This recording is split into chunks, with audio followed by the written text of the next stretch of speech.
Хөтөлбөр үргэлжилж байна. Италийн төрийн хотноос тусгай олимпийн өвлийн наадамд манай 24 тамирчин спортын 6 төрлөөр оролцсон.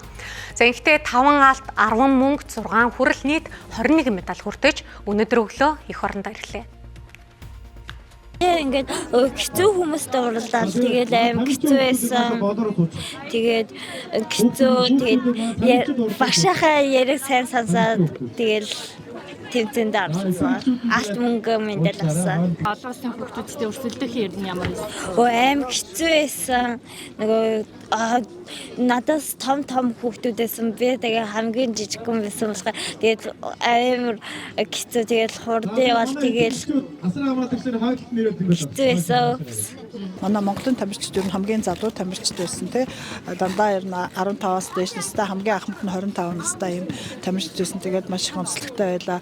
Шинэ анх ерөөсөө оролцож байгаа спортороо бид нар анх удаа оролцлоо. Одоо Sky Resort-ын дасгалжуулагч нарын ачаар одоо snowboarding гэж үж байна. Уулын цаныг үлтгэж байна.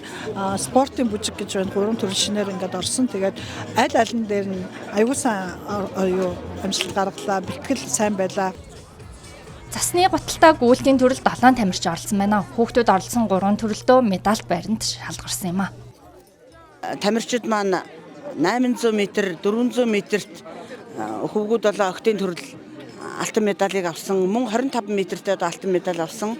За тэгээд бид нар 25, 50, 100 м, 200 м, 400 м, 800 м тэгээд дөрвийг үржих 100 гээд буха төрөлгээд ингээд ийм төрлүүдээр бол одоо тамирчид маань оролцож амжилттай сайхан оролцоод маш сайн амжилтуудыг гаргаад ирлээ. За тэмцээнд ороход бол багаад бол нэлээд чанга байлаа ер нь бол тэгээд яг багтайгаа ярилцсахын төвшин дээр яг тэгээд багшигаа хэлнээр л явлаа ер нь бол тэгээд Сүүлийн 2 өдөр нэлээд захтай байсан. Захтай үед ер нь бүхээр яг цагаагаар хувьд бол хүн ер нь бол өдөр шөнөгөө ер нь бол ийм засарсан байдалтай тэгээд яг тийм л байсан да ер нь.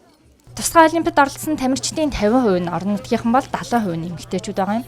Түүнчлэн 2 жилийн дараа Өмнөд Америкийн Чили улс зуны олимпик зохион байгуулна. Тус зуны олимпиад манай улс 50 гаруй тамирчинтай оролцохоор төлөвлөж байгаа юм а.